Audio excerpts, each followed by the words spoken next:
Bonjour tout le monde. Salut la compagnie. Salut les jeunes. Nous ne pensions pas refaire une vidéo aussitôt, mais on m'a fait remarquer que la vidéo était claire, très claire, trop claire. En fait, l'image était vraiment très claire parce que dans la matinée, j'avais fait quelques photos en intérieur sans utiliser le flash. Et j'avais donc baissé les ASA. Un stupide oubli, j'ai oublié de refaire le réglage avant de tourner la vidéo, si bien que la vidéo était vraiment très claire. Alors, je refais une vidéo pour m'excuser, et comme c'est gratuit, pourquoi s'en priver? Mais au fait, pourquoi Internet est gratuit? Ce n'est pas gratuit. Moi, je le paye tous les mois. Non, Ange, ce que tu payes, c'est ton opérateur. Mais Internet, lui, est gratuit. Pourtant, ça coûte beaucoup d'argent. Il faut des data centers qui sont répartis à travers le monde pour stocker toutes les données. Et des données, il y en a intelligentes, il y en a stupides, il y a toutes sortes de données. Et ça prend beaucoup de place, donc il faut beaucoup de disques durs qui sont empilés les uns sur les autres. Et ça chauffe beaucoup même. Donc il faut refroidir tout ça. Il y a des gros climatiseurs qui fonctionnent à plein régime et qui coûtent également de l'électricité. Tout ça a un coût phénoménal. Mais alors qui paye Internet? Et on le paye en plus de l'abonnement. Pas exactement. En fait, c'est toi, c'est moi, c'est vous tous qui payons Internet. Mais sans débourser un centime. Ah, comment est-ce possible? Eh bien, parce qu'il y a des firmes qui payent une fortune pour passer de la publicité sur Internet. Et c'est la publicité qui paye Internet. Cependant, la publicité classique a un très faible rendement, à peu près du 1 pour 1000. C'est-à-dire que sur 1000 personnes, uniquement une est potentiellement acheteuse. Donc, pour améliorer ce rendement, il y a à peu près 2 décennies, on a inventé la publicité ciblée. La publicité ciblée, qu'est-ce que? Alors, la publicité ciblée, c'est en fait, on récolte des données sur les réseaux sociaux, sur les navigations Internet, sur le téléphone portable, sur les cartes de crédit, et tous les moyens sont bons pour récolter des données.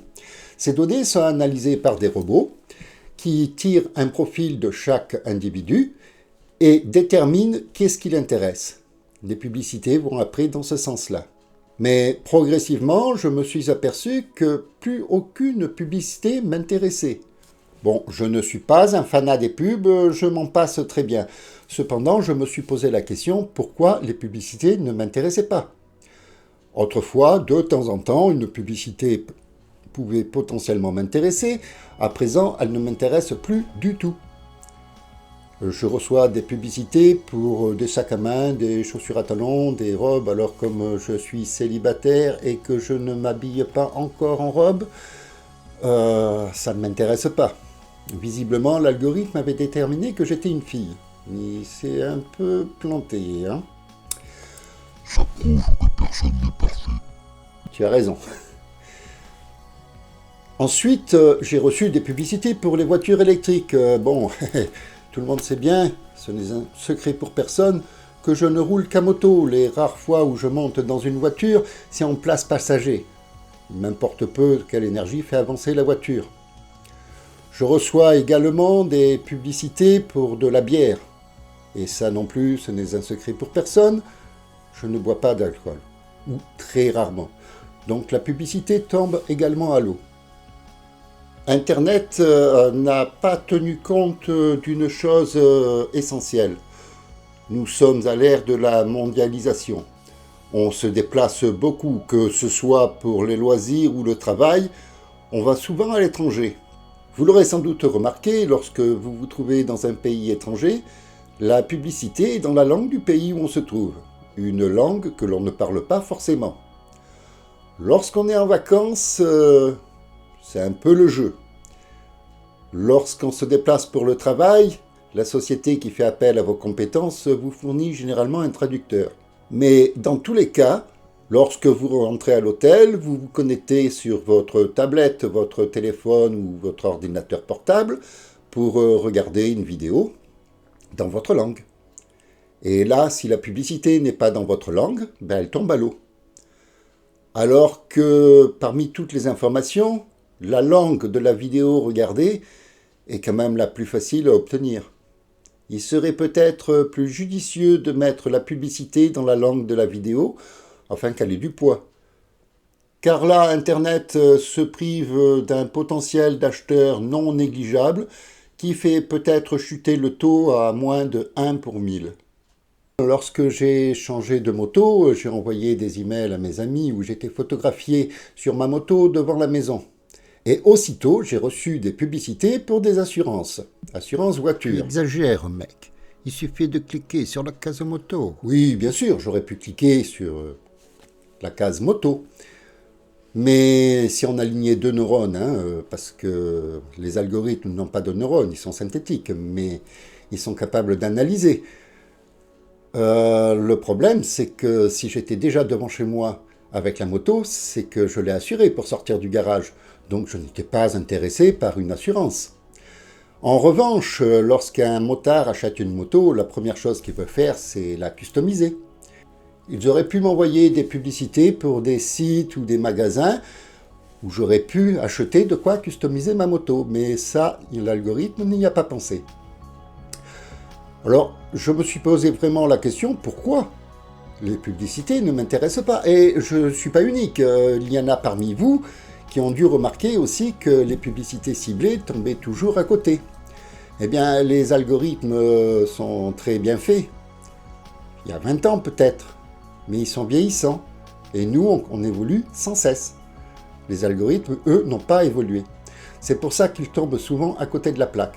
Et on revient au 1 pour 1000, voire moins. Parce qu'autrefois, j'étais des fois intéressé par une publicité, plus du tout aujourd'hui. En 20 ans, pratiquement, de publicité ciblée, une seule m'avait intéressé. Trouvez près de chez vous des francophones. J'ai cliqué dessus et la publicité était en anglais, donc pour des francophones, ça tombait encore à l'eau. Et les algorithmes gèrent plein de choses. Par exemple, Netflix. Ça fait plus d'1 an que je n'ai plus regardé Netflix, parce que Netflix n'arrive pas à déterminer qu'est-ce qui m'intéresse. Ce n'est pourtant pas très compliqué, je clique j'aime ou je n'aime pas. Mais apparemment l'algorithme n'en tient pas vraiment compte, il me propose des contenus qui ne m'intéressent pas, je passais plus de temps à chercher qu'à regarder. Je m'étais rabattu sur YouTube, et sur YouTube ça marchait très bien au début seulement. Mais petit à petit, je me suis aperçu que des chaînes ne sortaient plus de vidéos. J'avais pourtant cliqué sur abonner et puis activer la cloche, mais rien ne venait. Alors j'ai été fouiller un petit peu et je me suis aperçu que j'avais été désabonné de ces chaînes. Alors des chaînes comme Squeezie, Astronogeek, Poisson Fécond ou encore Y Penser et tant d'autres, je les ai retrouvées. Par contre, des chaînes dont je n'avais pas relevé les informations puisque j'étais abonné et j'avais cliqué sur la cloche pour être averti de leur prochaine vidéo, ben celles-là, je les ai perdues. Je ne connaissais même pas le nom de la chaîne. Je me contentais de regarder les vidéos quand elles sortaient. Et c'est comme ça que pendant longtemps, je ne pouvais plus voir les vidéos, entre autres, de Cédric Jurassic, que j'ai retrouvé récemment. Et pourquoi YouTube m'a désabonné de ces chaînes? Tout simplement pour m'ouvrir à de nouvelles horizons. Mais le problème, c'est que ce n'étaient pas les horizons qui me plaisaient. C'était surtout des vidéos de meurtres, du style faites entrer l'accusé, mon voisin le tueur, enfin, ou alors des crashs auto, moto. Enfin, moi, le malheur des autres, ce n'est pas vraiment ce qui me plaît de regarder. Alors, je n'ai rien contre ces chaînes, elles sont très bien et elles ont beaucoup d'abonnés, donc ça plaît. Mais pas pour moi. Alors, j'ai essayé de chercher ailleurs et puis j'ai mis astronomie pour être sûr de ne pas tomber sur ces chaînes-là. Et la première chaîne qui m'a été proposée, c'est Planète Crime. Donc l'algorithme a quand même un petit peu d'humour. Même les machines savent aussi rigoler. Mais oui, bien sûr. Donc, Au final, qu'est-ce qui se passe? Eh bien, je ferme mon profil, enfin je le ferme, je le laisse de côté, et j'en ouvre un autre pour repartir à zéro. Le problème après, c'est qu'il y a plein de profils morts, et j'en suis quand même au 8e. Hein. Il faudrait peut-être que YouTube réagisse que on ne nous impose pas ce qu'on veut voir, c'est nous qui choisissons. Le consommateur, c'est lui qui détient la carte de crédit. Les grosses firmes décident de sortir ça et qu'il faut que tout le monde aime ça, mais ce n'est pas le cas. Et les algorithmes ont tendance à fonctionner de cette manière. Alors, autrefois, il y avait Canal+. Beaucoup étaient abonnés à Canal+. Le problème de Canal+, c'est que petit à petit, ça devenait de moins en moins intéressant. Personnellement, je me suis assez rapidement désabonné. À présent, c'est Netflix qui est leader. Seulement, Netflix, je ne regarde plus non plus. Et il perd énormément de clientèle en ce moment, hein, enfin, si on se fie aux infos. Donc, Netflix aussi devrait réviser ses algorithmes, alors qu'il en est plus ou moins à la base. Hein. Il y a d'autres plateformes que Netflix qui sont moins chères et qui présentent de meilleurs contenus, pour le moment. À savoir si ça sera la même chose dans le futur. Parce que nous, les Homo sapiens, nous évoluons sans cesse. Dans notre technologie, mais aussi dans nos goûts. Et les goûts que j'avais il y a 20 ans ne sont plus les goûts que j'ai aujourd'hui. Ça évolue. Par contre, l'algorithme d'il y a 20 ans est à peu près toujours le même aujourd'hui. Si bien que les publicités ciblées tombent à l'eau, et les vidéos qu'on nous propose sur YouTube ne sont pas toujours regardées parce qu'elles ne sont pas proposées à la bonne personne. Je ne dis pas qu'elles sont mauvaises, attention, hein, loin de là. Parce que les youtubeurs, nous sommes des créateurs, et des créateurs gratuits, ce qui est une bonne idée pour YouTube, parce que sur une chaîne télé, ceux qui présentent des vidéos comme la mienne et tant d'autres, se font payer. Nous, on fait ça gratuitement. En retour, YouTube fait de la publicité et nous en reverse une partie. Enfin, pas à moi, parce que ma chaîne est encore trop petite. Il ne tient qu'à vous, d'ailleurs, de vous abonner et d'activer la cloche. Comme ça, la chaîne sera mieux référencée, et plus elle sera bien référencée, plus vite je pourrai toucher une petite contrepartie pour mon travail. Je ferme les parenthèses. Mais si les contenus sont proposés aux mauvaises personnes, les chaînes sont boudées, sont regardées sur 1 minute, et puis on ferme. Des fois, je ne tiens même pas 1 minute dans certaines chaînes. Alors que d'autres chaînes, je les dévore. Et je suis même déçu qu'elles soient si courtes. Le but recherché, c'est de garder les gens sur YouTube pour qu'ils continuent à regarder de la pub et éventuellement être intéressés. Alors je pense, et là je m'adresse aux grands géants du net, révisez vos algorithmes. Vous voyez très bien que je ne suis pas une jeune femme, je suis plutôt un homme proche de la retraite. Les chaussures à talons, les sacs à main, les robes, le maquillage, ce n'est pas vraiment pour moi. Je ne suis pas un automobiliste, mon autre chaîne le prouve, et toutes mes navigations sur Internet aussi. Donc ce n'est pas la peine de me proposer des voitures électriques. En revanche, je n'ai jamais eu une publicité pour des motos électriques. Là, je serais potentiellement intéressé. Autre chose, alors là, je m'adresse aux designers de motos. Moi, je roule sur des customs, hein, et les motos électriques, il n'y a pas de custom. Donc là, vous perdez toute une clientèle de bikers. Et les bikers, quand on voit le prix de nos bécanes, on est pris à mettre de l'argent. Si vous nous proposez quelque chose d'intéressant, il y en a beaucoup qui signeront le chèque. Hein. Je referme la deuxième parenthèse. Alors maintenant, il y a une rumeur qui court que YouTube va devenir payant. Enfin, pas tout à fait payant. D'après ce que j'ai pu entendre, glaner comme information à droite à gauche, il faudra avoir YouTube Premium pour avoir du 4K, voire du 1080, et sans publicité. En fin de compte, les abonnements remplaceront la publicité, dans un premier temps seulement, je pense. Les autres n'auront que du encore 1080 et par la suite du 720p. Sur un téléphone ou une tablette, passe encore. Mais si on regarde comme moi sur la télé, là, je ne pense pas que le 720p sera intéressant. D'autant plus que ma télé, elle est balèze. Je n'ai pas envie de payer 12 € par mois pour du premium. Désolé chez YouTube. Je paye déjà pour Netflix que je ne regarde pas. Les abonnements, c'est à la mode, mais ça finit vraiment par coûter cher dans un budget. Alors YouTube, lui, sortait son épingle du jeu en se faisant rémunérer par la publicité. Suffit de faire une publicité qui soit vraiment adaptée. La publicité ciblée, elle n'est pas bête. Alors, les géants du net, faites un petit effort sur vos algorithmes et vous gagnerez beaucoup en notoriété. Parce que, prenez un exemple tout bête. Autrefois, YouTube était à peine connu. Celui qui tenait le pavé, c'était Dailymotion. Et puis Dailymotion, qui aurait pu racheter YouTube d'ailleurs, entre parenthèses. Mais Dailymotion a usé sa position forte pour faire un peu ce qu'il voulait sans être à l'écoute des auditeurs. Le problème, c'est que si on demande à la plupart qu'est-ce que c'est que Dailymotion, presque plus personne ne connaît. YouTube a su s'imposer.